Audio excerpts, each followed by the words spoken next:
I was getting paid to visit Sedona's backcountry, a pastime that had become almost obsessive for me, and in the company of the local heartthrob.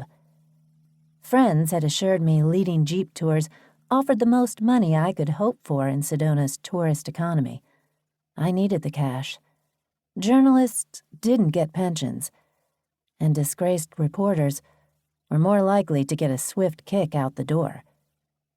Slowing to negotiate a section of loose rock, aware the small stones would skitter like ball bearings if I wasn't careful, I paused to gauge the remaining route down to the canyon floor. Though I couldn't be positive from nearly 30 feet away, I was pretty sure Missy's red lacquered fingertips had wound themselves around TJ's bicep.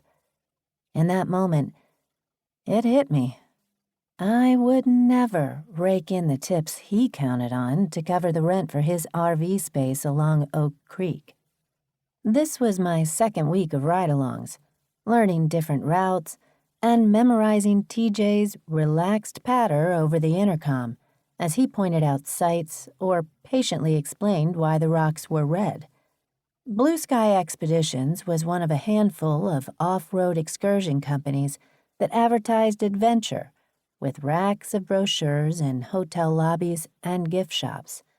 What distinguished ours from the rest was its cover photo of TJ, a brilliant bit of marketing from Blue Sky's otherwise lackadaisical owner.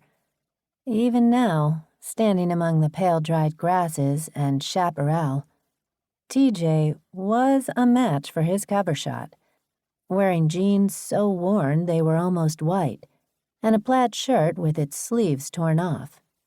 He carried his two-way radio at his hip like a gunslinger, but he'd removed his concha-trimmed gambler's hat for Sarah's photo. His black hair pulled back neatly, then wrapped with a leather cord, emphasizing his cheekbones. Imitation, or, in this case, cultural appropriation, was the sincerest form of flattery. Though he might look like a filmmaker's idea of a modern Navajo, I happen to know TJ was the grandson of Italian immigrants to the Midwest, and that his given name was Timothy Joseph Matea. Other than that, he was something of a mystery, and I assumed that, like many Sedona transplants, myself included, he preferred to leave the past in the past. "You coming, Delilah?" Only TJ called me by my full name. I resisted the temptation to needle him back, though we'd become friends, sort of.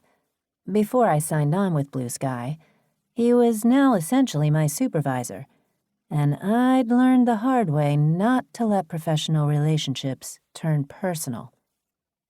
"Almost there." My right boot launched a stone over the edge. The sharp thud reverberated across the canyon, and I glanced up to see a human form disappear around a blockish boulder.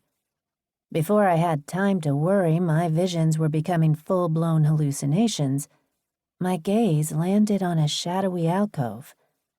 I paused to allow my eyes to adjust, and saw it wasn't an alcove after all, though I knew the ancients had once sheltered deeper in this box canyon, leaving behind a small masonry room and a roasting pit.